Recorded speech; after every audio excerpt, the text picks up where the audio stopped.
Ser Minero.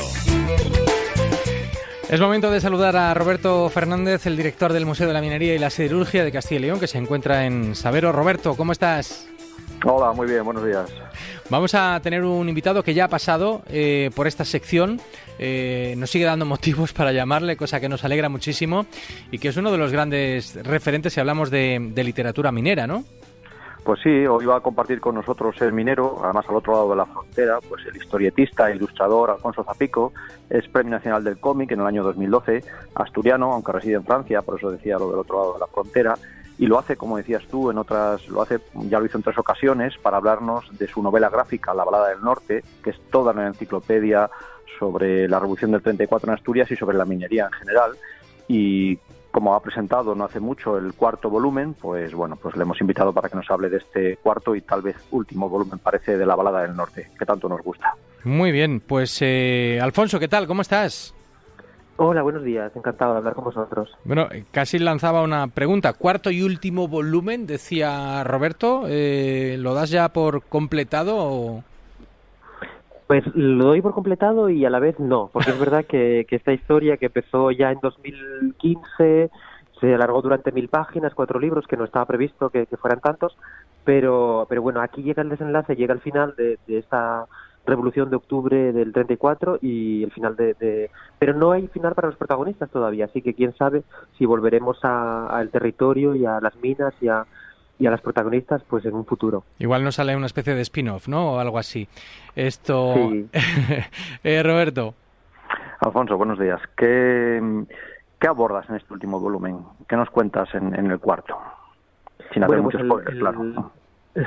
El 4º volumen, así sin desentrañar el argumento, lo que es el final de verdad, el 3er volumen, el libro 3, era el final de la Revolución del 34, de lo que tiene que ver con la gran historia, del hecho histórico, y el 4º libro es el final de los protagonistas, es donde estos personajes protagonistas, Tristán, Isolina, Apolonio, bueno, todos estos personajes con los que el lector iba viajando por las páginas y los capítulos de los 3 primeros libros, pues son un poco llegan un poco ya al final de etapa, ¿no? A la conclusión, y merecían un libro entero para que fuera este final, para que estuviera a la altura de lo que significaban y de la importancia que tenían estos personajes.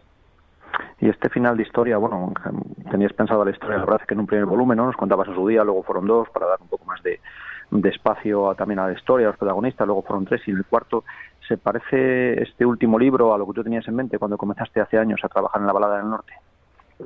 Bueno, ahora ya lo veo con perspectiva y es verdad que no se parece a lo que yo tenía en mente, que de hecho cuando empecé a dibujar la primera viñeta yo pensaba en un libro único, pero luego es verdad que me ha superado la cantidad de información, la cantidad de cosas que había que contar, que eran interesantísimas y muy importantes, y sobre todo lo que me ha superado es la memoria, esta memoria familiar, esta memoria colectiva de los territorios mineros, de las familias, todas estas anécdotas y todos estos hechos y todo esto que iban compartiendo conmigo según yo iba dibujando, iba publicando, pues las he ido metiendo en paralelo y por eso al final se ha quedado es una historia única en casi 1000 páginas.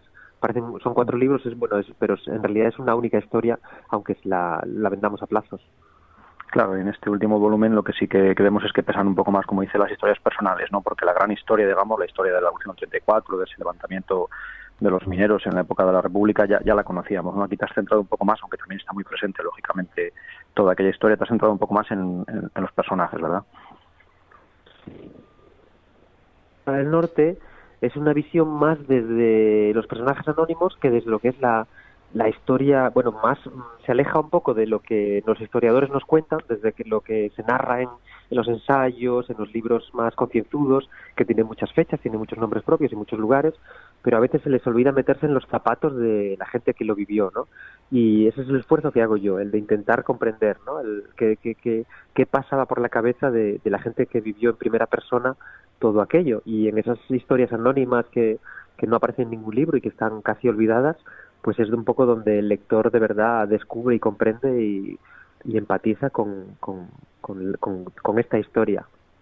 Y ahí supongo yo, ¿no?, que te has servido de tus propias vivencias personales, ¿no?, de tu conocimiento de las cuencas, en este caso asturianas, ¿no?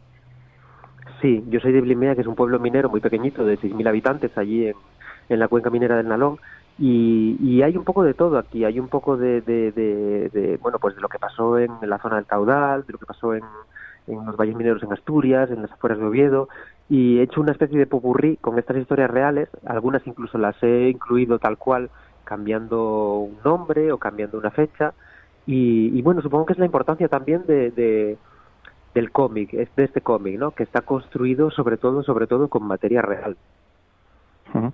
Y bueno, yo creo que es indudable hablar del éxito, ¿no? Del gran éxito de la Balada del Norte, que en principio parece que, bueno, que nos relata un tema un poco local, bueno, que hablamos de la Revolución del 34, que es nacional, pero bueno, un poco un tema más local. ¿Dónde crees tú que ha estado esta base de este éxito de la Balada del Norte? Pues yo creo que está en lo universal que tiene, ¿no? Hay unos hechos que son universales y que tienen que ver, pues, con eso, ¿no? Con una revolución, con unas ilusiones por un futuro mejor, con la rebeldía de unos personajes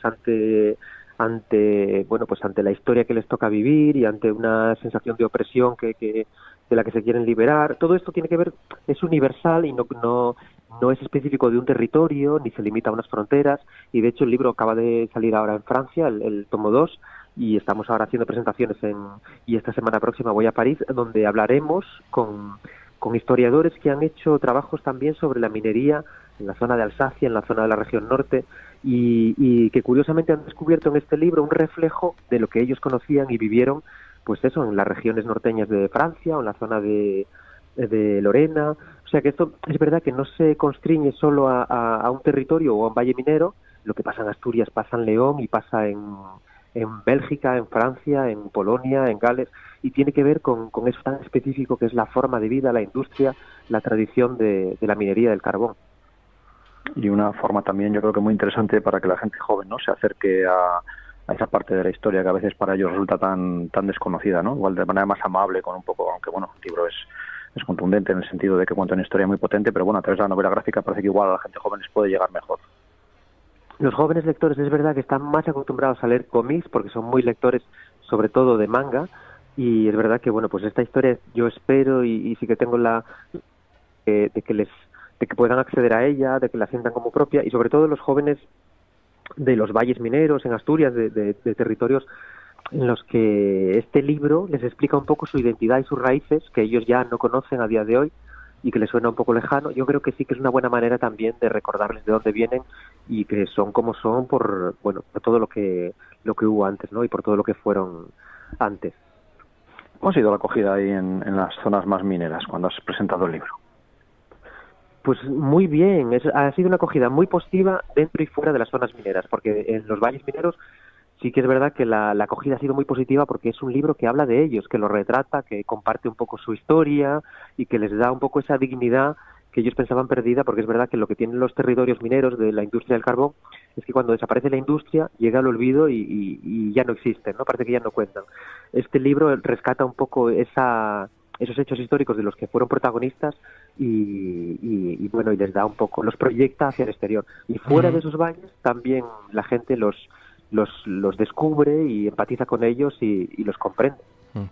¿Qué proyecto imprescindible, me atrevería a decir, esta Balada del Norte, cuarto tomo, que pone fin, aunque solo a medias, que ya nos lo ha revelado su autor, Alfonso Zapico, a esta serie sobre la Revolución del 34. Un placer charlar contigo desde León. Enhorabuena, ¿eh? Igualmente, muchas gracias. Y gracias también a Roberto, que llegamos a la 1. Hasta el próximo lunes.